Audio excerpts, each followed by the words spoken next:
वैशेषिक दर्शन तीसरा अध्याय दूसरा आनेक चौथा सूत्र प्राण अपान मीचना खोलना जीवन मन की गति दूसरे इंद्रिय का विकार सुख दुख इच्छा द्वेष और प्रयत्न भी आत्मा के लिंग हैं।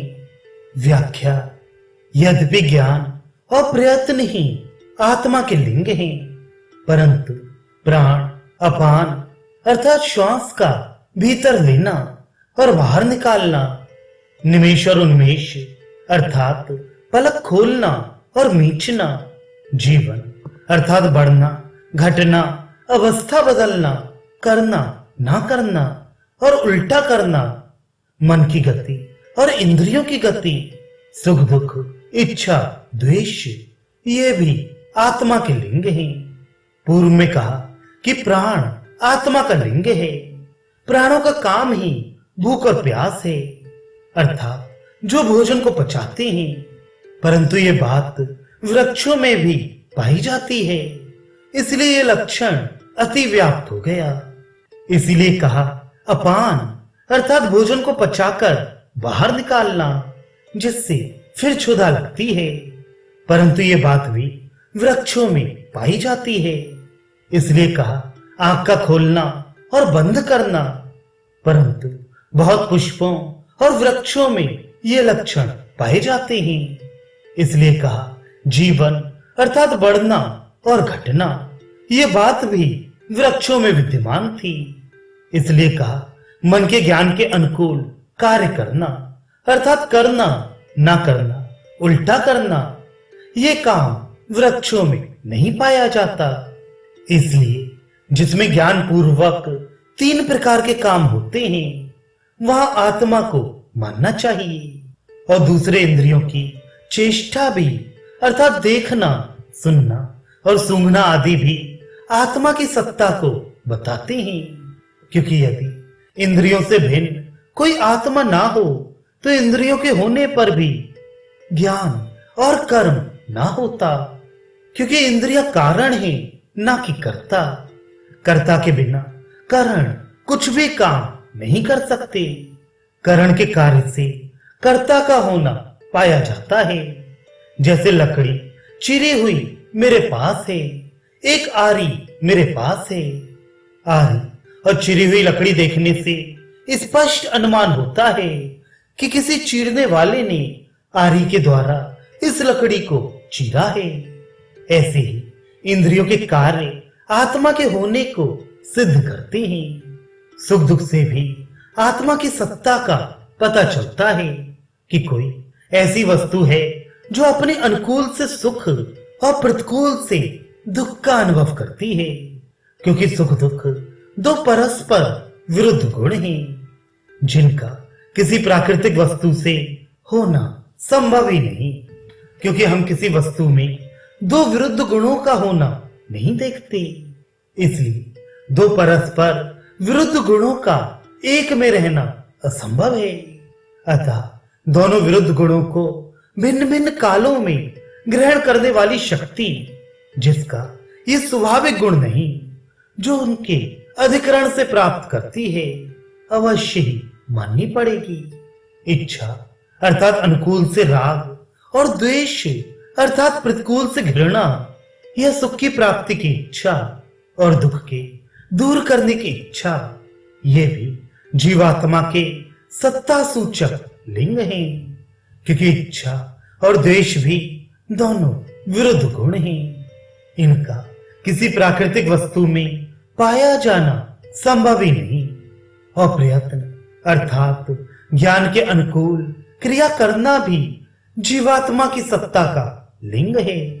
ऋषि प्राण अपान से जीवात्मा के होने का किस प्रकार प्रमाण मिलता है? उत्तर आंख बंद होने में संयोग और बंद ना होने में वियोग गुण पाया जाता है। ये संयोग और वियोग कर्म के बिना नहीं उत्पन्न हो सकते, इसलिए इससे कर्म का होना सिद्ध है, और कर्म बिना कर्ता के हो नहीं सकता। अतः जिसकी इच्छा पूर्वक कर्म से संयोग वियोग होते हैं, कर्ता जीवात्मा अवश्य है। यह सिद्ध होता है क्योंकि जिस प्रकार पुतलियां नाचती हुई देखकर तार का हिलाने वाला कोई है, ऐसा अनुमान करते हैं। यही व्यवस्था यहां समझो। ऋषि, जीवन से किस प्रकार आत्मा का होना सिद्ध होता है? उत्तर, जिस प्रकार गृह का स्वामी गृह की मरम्मत करता है, निष्प्रयोजन चूने आदि को निकाल देता है और अच्छे अच्छे को लगाता है, ऐसे ही शरीर का स्वामी घावों को भरता है, शरीर को बढ़ाता है और मल को निकालता है, भोजन के सार भाग को ग्रहण करता है। इससे स्पष्ट विदित होता है कि आत्मा है। ऋषि, चेतना अर्थात ज्ञान का अधिकरण शरीर है, क्योंकि उसके इस कहने से कि मैं गोरा हूं, मैं काला हूं, मोटा हूं, दुबला हूं, पता लगता है। उत्तर, जिस प्रकार माल के लुटने से और घर के जलने से प्राय कहते हैं कि मेरा नाश हो गया, वास्तव में उसका कुछ भी नहीं बिगड़ा, केवल घर को अपना मानकर उपचार से उसके नाश को अपना समझ रहा है। इसी प्रकार उपचार से कभी कभी शरीर के धर्म को अपना मानता है। घर के जलने से अपना नाश मानने के समान वास्तव में शरीर को अपने से पृथक मानता है और कहता है कि मेरा शरीर पीड़ा करता, मेरा शरीर थकित हो गया आदि। ऋषि, क्या ज्ञान दूसरे द्रव्य के सहारे नहीं रह सकता जो उसको आत्मा का गुण माना चाहे? उत्तर, 8 द्रव्यों में तो ज्ञान का होना बतौर गुण के नहीं पाया जाता, इसलिए 8 के अतिरिक्त केवल आत्मा ही है। पृथ्वी में ज्ञान नहीं। यदि पृथ्वी में ज्ञान होता तो संपूर्ण वस्तु चेतन अर्थात ज्ञान वाली होती, ज्ञान से रहित कोई ना होती। यदि पानी में ज्ञान होता तो भी ऐसा ही होता। इसी प्रकार अग्नि, वायु, आकाश और दिशा में भी समझ लेना चाहिए। मन ज्ञान प्राप्त करने का साधन है, ज्ञान के रहने की जगह नहीं। जबकि 8 द्रव्यों में ज्ञान मानना प्रत्यक्ष के विरुद्ध है, तो इससे अनुमान होता है कि ज्ञान आत्मा का गुण है। ऋषि, आत्मा का द्रव्य और नित्य होना सिद्ध नहीं होता। 5वां सूत्र, उसका द्रव्य और नित्य होना वायु से व्याख्यात है। व्याख्या, जिस प्रकार वायु के परमाणु रूप अवस्था से उसका गुणवाला होने से द्रव्य का नित्य होना सिद्ध होता है, इसी प्रकार आत्मा भी द्रव्य और नित्य है। ऋषि, आत्मा के गुण क्या हैं जिससे द्रव्य कहा जाए?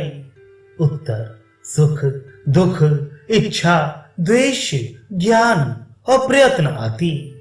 ऋषि, यदि सुख दुख आत्मा का गुण माना जाए तो सर्वदा दुख का रहना मानना पड़ेगा, क्योंकि गुण और गुणी का समवाय संबंध है।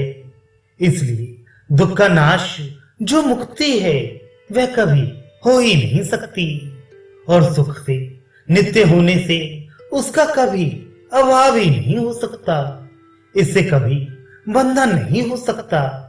इसी प्रकार इच्छा और द्वेष 2 विरुद्ध गुण एक साथ कभी रह नहीं सकते। यदि एक साथ रहना माना जाए तो उनका परस्पर विरुद्ध नहीं रहना चाहिए, क्योंकि जब अधिकरण में रहते हुए दोनों पाए जाएं तो दोनों विरुद्ध नहीं, किंतु परस्पर विरुद्ध होना सिद्ध है। जिस समय जीवात्मा सुख का अनुभव करेगा उस समय दुख का अनुभव नहीं कर सकता। दूसरा प्रश्न ये उत्पन्न होगा कि स्वाभाविक गुण है या ये सुख दुख आदि जीव के नैमित्तिक गुण हैं? उत्तर, सुख दुख और इच्छा द्वेष ये चारों आत्मा के स्वाभाविक गुण नहीं हैं, किंतु नैमित्तिक गुण हैं जो अन्य वस्तु के निमित्त से होते हैं। यदि आत्मा के अनुकूल वस्तु मिलती है तो सुख उत्पन्न होता है, और यदि प्रतिकूल वस्तु का संबंध हुआ तो दुख मानता है। इस सुख दुख का होना आत्मा के अनुकूल और प्रतिकूल वस्तु पर निर्भर है।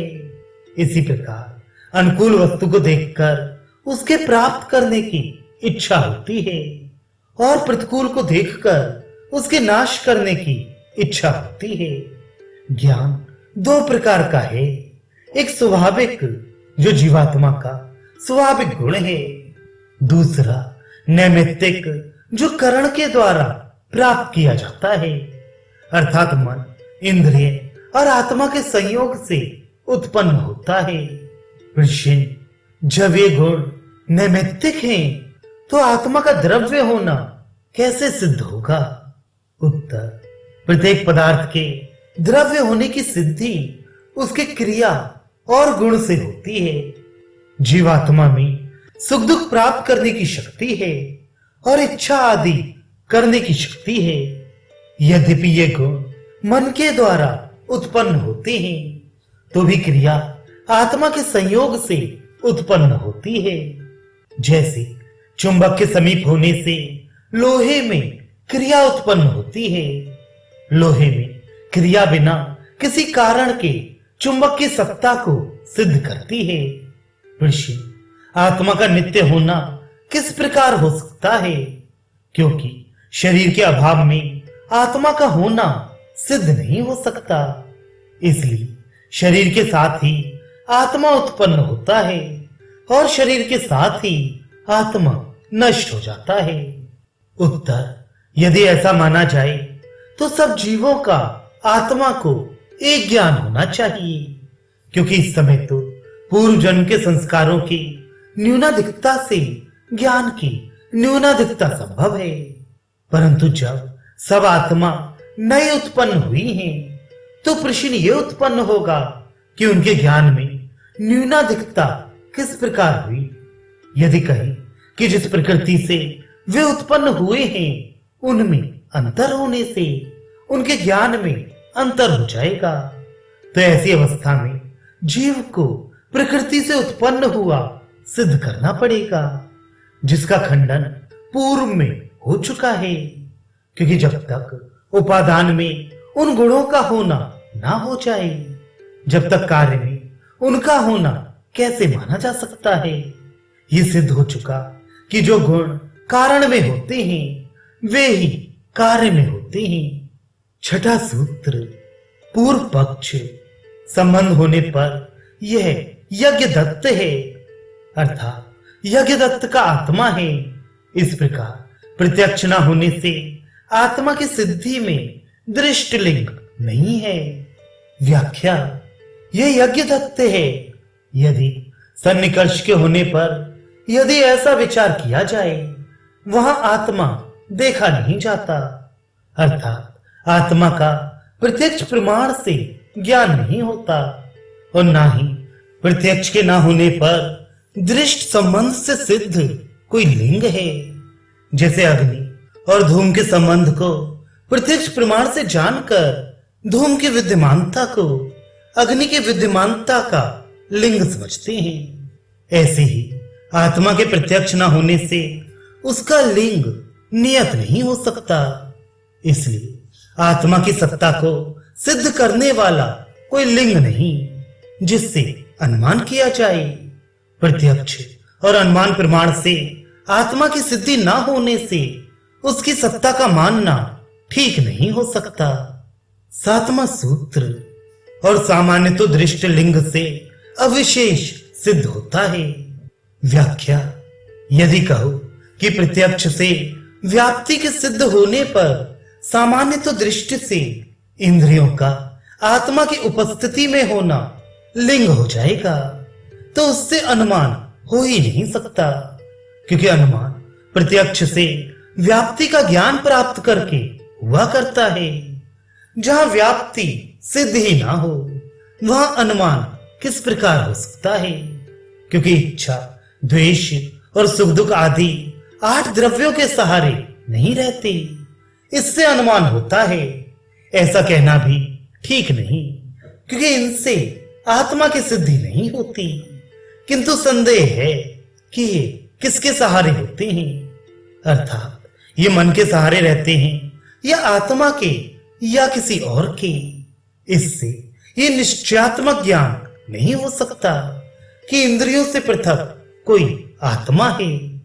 परीक्षित, जब अनुमान और प्रत्यक्ष से नहीं जाना जाता तो आत्मा की सत्ता में प्रमाण क्या है, जिससे लोगों ने आत्मा के होने को माना हुआ है।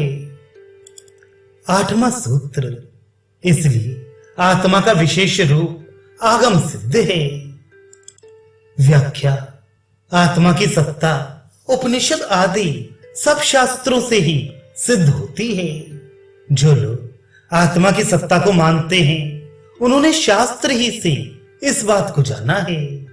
बहुत जगह दिखाया है कि यह आत्मा जानने योग्य है, इसलिए उसको शास्त्रों से सुनो, अर्थात उनके गुणों को जानकर मनन करो।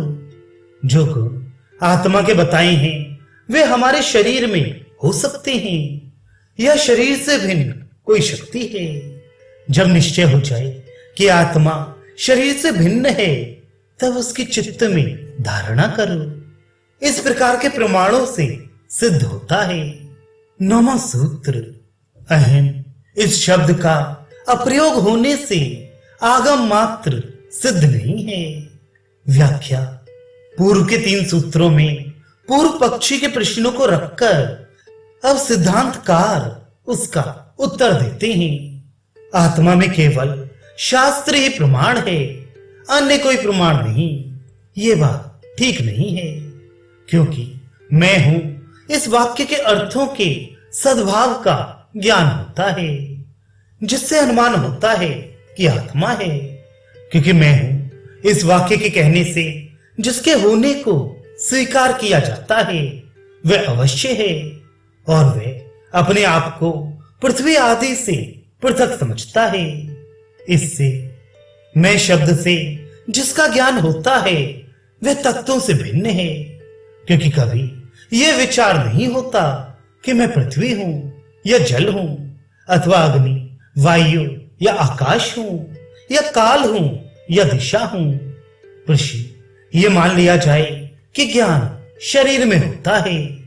उत्तर, तो ऐसा प्रत्येक शरीर में हो सकता है, अर्थात दूसरे के शरीर को भी मैं हूं ऐसा मान सकते हैं, परंतु दूसरे के शरीर का मैं कहने से संपूर्ण कथन ही बिगड़ जाएगा, क्योंकि यह मैं हमको दूसरे मनुष्यों से पृथक करता है, जिसको वक्ता सर्वदा अपने लिए ही प्रयोग करता है। यदि मैं प्रत्येक शरीर के लिए प्रयुक्त होगा तो प्रथम, मध्यम और उत्तम पुरुष की पहचान ही नहीं रहेगी। यदि प्रत्येक शरीर अपने को मैं कह सकता है तो मेरे शरीर में पीड़ा होती है, यह ज्ञान असत्य होगा। परंतु ऐसा प्रयोग प्रत्येक समय किया जाता है जिसमें किसी प्रकार का भी दोष नहीं प्रतीत होता, इसलिए अपने शरीर के लिए मैं का प्रयोग नहीं होता, किंतु मेरा ऐसा प्रयोग किया जाता है। अतः जबकि ये शब्द 8 द्रव्यों की सत्ता को सूचित नहीं करता, तो शेष जो 9वां है उसके लिए यह शब्द कहा जाता है। इसलिए मैं के कहने से आत्मा का अनुमान होता है। प्रश्न, ये अनुमान सामान्य तो दृष्टि है जिसमें दोष का होना संभव है, इसलिए इससे आत्मा का होना सिद्ध नहीं होता। उत्तर, जबकि मन के संयोग से आत्मा का ज्ञान होता है, जिसे कहता है कि मैं सुखी हूं, मैं दुखी हूं, इससे सुख दुख का अनुभव करने वाला आत्मा प्रतीत होता है। और ये कोई नियम नहीं कि अनुमान और शब्द से जानी हुई बात असत्य हो। ऋषि, शब्द और अनुमान से जो ज्ञान होता है वह मिथ्या ज्ञान को दूर करने की योग्य नहीं होता, क्योंकि केवल शब्द के सुनने से किसी वस्तु का यथार्थ ज्ञान नहीं होता, किंतु सुनने के उपरांत मनन करने की आवश्यकता है, और मनन करने के लिए निधिध्यासन की आवश्यकता है, जिससे उसका साक्षात्कार हो जाए। उत्तर: भ्रम होना तो किसी दोष के कारण प्रत्येक प्रमाण से जाने हुए पदार्थ में संभव है। प्रायः प्रत्यक्ष में भी किसी कारण से धोखा हो जाता है, जबकि मैं हूं इस बात का सदैव एक ज्ञान होता है, तो मेरे होने में कोई संदेह ही नहीं रहता। अब पूर्व पक्षी कहता है, 10वां सूत्र, यदि ज्ञान प्रत्यक्ष है तो मैं देवदत्त, मैं यज्ञदत्त। यह व्याख्या: यदि इस प्रकार आत्मा का ज्ञान हो जाता है कि मैं देवदत्त या मैं यज्ञदत्त हूं, तो अनुमान आदि से उसके सिद्ध करने के परिश्रम से क्या लाभ? क्योंकि जब इंद्रियों से जान लिया कि यह देवदत्त है और यह यज्ञदत्त है, तो जिस प्रकार हाथी को चिंगारते हुए देखकर अनुमान करने की आवश्यकता ही नहीं रहती, इसी प्रकार यहां भी अनुमान करने की आवश्यकता ही क्या है? अब इसका उत्तर देते हैं। 11वां सूत्र, प्रत्यक्ष आत्मा में लिंग होने पर दृढ़ होने से प्रत्यक्ष की भांति एक ही प्रतीति होती है।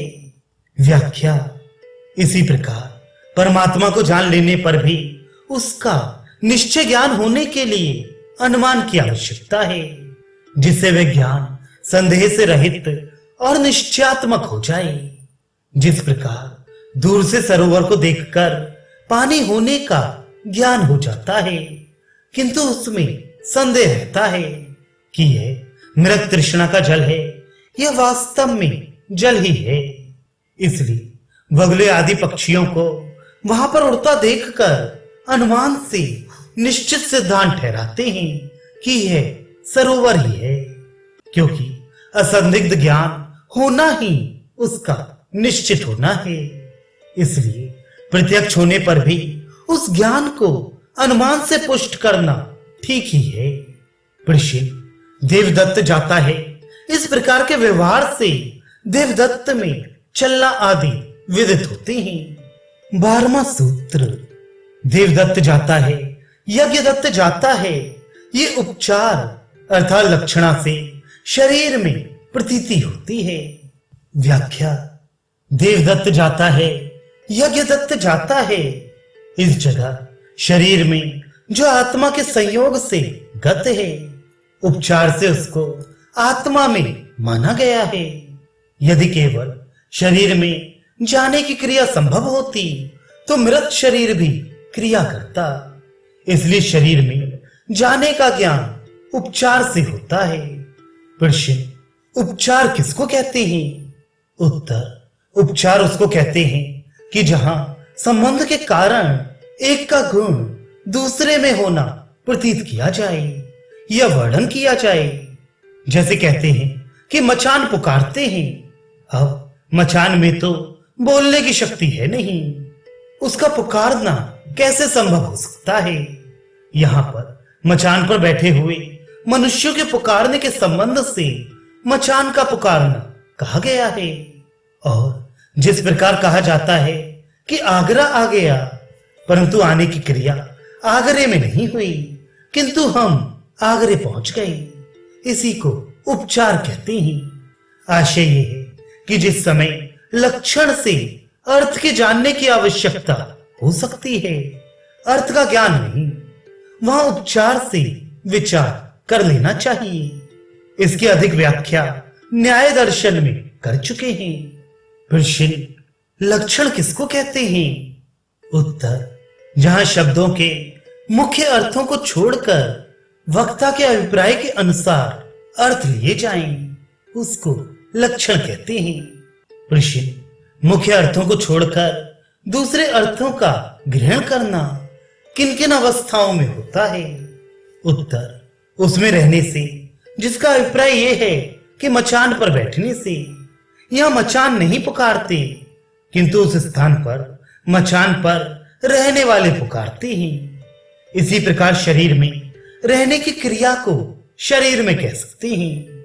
उसके समान धर्म वाला होने से, उसके समीप होने से उसके साथ संबंध होने से और वैसे ही अर्थ होने से समान धर्म वाला होने का दृष्टांत ये है कि जैसे कहा जाता है कि ये मनुष्य तो सिंह है, अर्थात सिंह के समान है। समीप होने का उदाहरण जैसे गंगा में घोष है। आशय यह है कि गंगा के किनारे घोष अर्थात अहीरों का ग्राम है। संबंध का उदाहरण जैसे दंड के संयोग से सन्यासी को दंडी कहते हैं। इस पर पूर्व पक्षी कहता है, 13वां सूत्र, संदिग्ध है उपचार तो व्याख्या। यद्यपि आत्मा में मुक्त्या वास्तव में और शरीर में उपचार से मैं इस शब्द का प्रयोग होता है ऐसा कहा है, परंतु ये उपचार निश्चयात्मक नहीं किंतु संदिग्ध है, क्योंकि इसका प्रमाण क्या है कि शरीर में तो उपचार से है और आत्मा में वास्तविक है।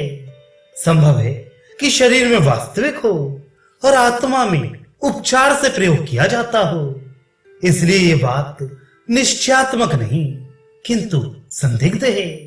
अर्थात कौन वास्तविक है और कौन औपचारिक है ये नहीं जाना जाता। इसका उत्तर देते हैं 14वां सूत्र, अहम यह प्रतीति अंतरात्मा में होने से और दूसरे में ना होने से भिन्न वस्तु के प्रत्यक्ष वाली है। व्याख्या, मैं इस शब्द का केवल अपनी आत्मा के लिए प्रयोग होने से और दूसरे या शरीर के लिए प्रयोग ना होने से जिस प्रकार मैं सुखी हूं ऐसा ज्ञान तो होता है, किंतु मैं शरीर हूं ऐसा ज्ञान नहीं होता। इसीलिए मैं शब्द का प्रयोग आत्मा में ही होता है और शरीर आदि के लिए जहां प्रयोग होता है वहां उपचार से ही होता है, क्योंकि जब शरीर आत्मा को सुखी दुखी जानकर स्वयं सुखी दुखी नहीं होता तो शरीर को किस प्रकार ज्ञान हो सकता है।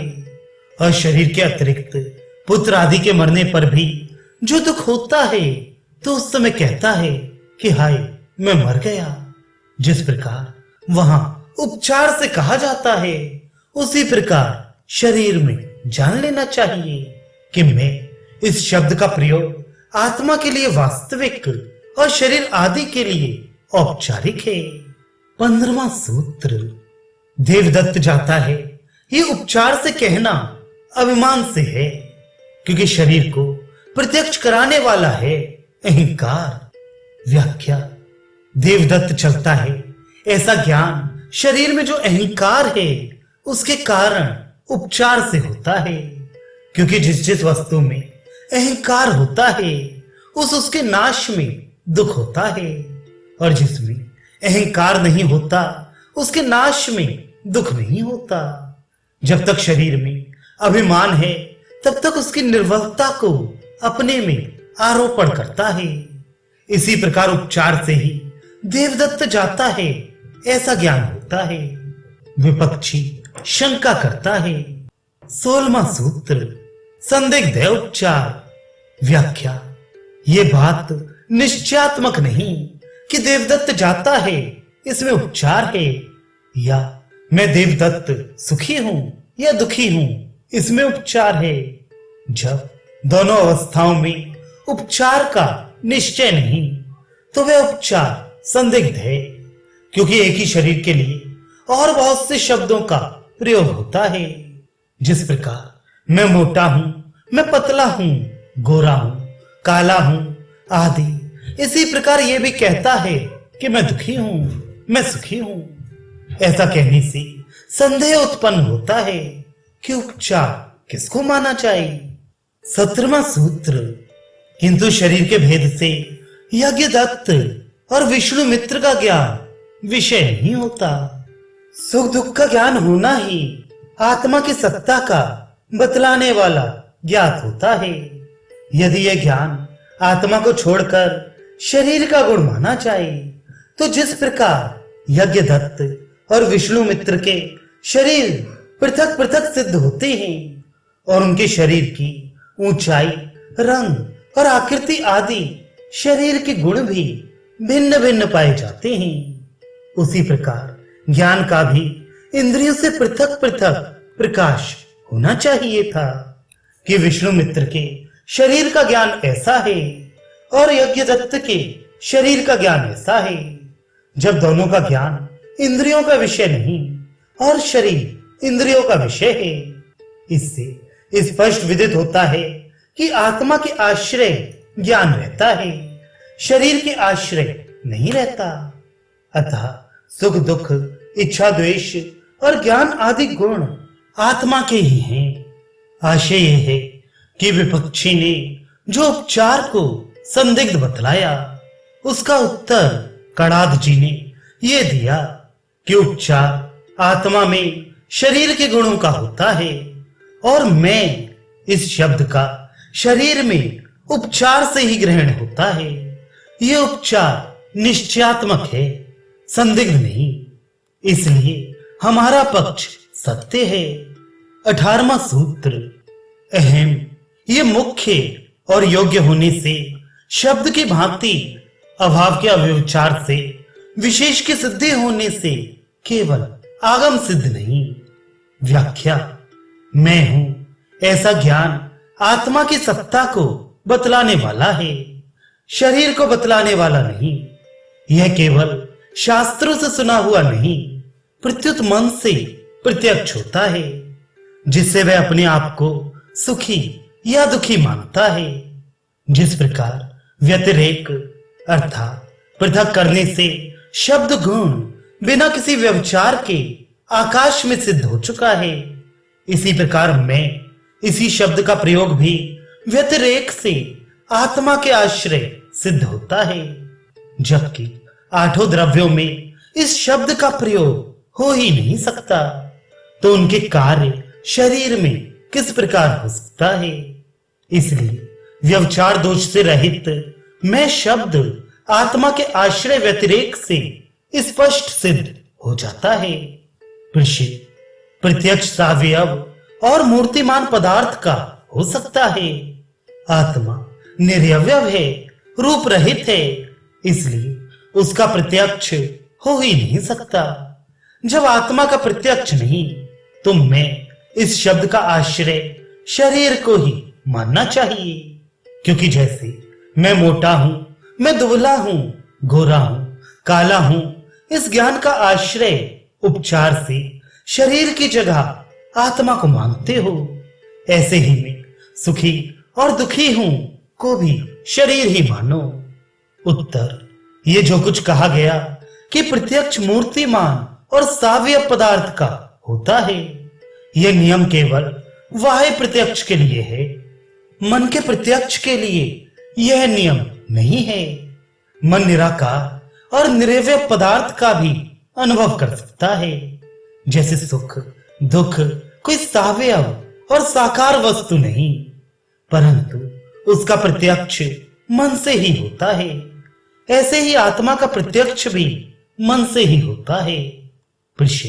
सुख दुख गुण हैं, उनका आश्रय होना चाहिए, और आश्रय कोई प्रत्यक्ष से सिद्ध नहीं होता, इसलिए उनका आश्रय शरीर ही समझना चाहिए। जैसे गर्म और सुगंधित जल में गर्मी और सुगंध का कोई आश्रय ना देखकर उसको जल में ही समझते हैं। उत्तर, सुख दुख आश्रय रहित नहीं, किंतु उनका आश्रय मन और आत्मा है। जैसे पानी में गर्मी आश्रय से रहित नहीं, किंतु तेज जो जल से सूक्ष्म है वह उसमें विद्यमान है। उस तेज के गुण गर्मी को उपचार से पानी में मानते हैं।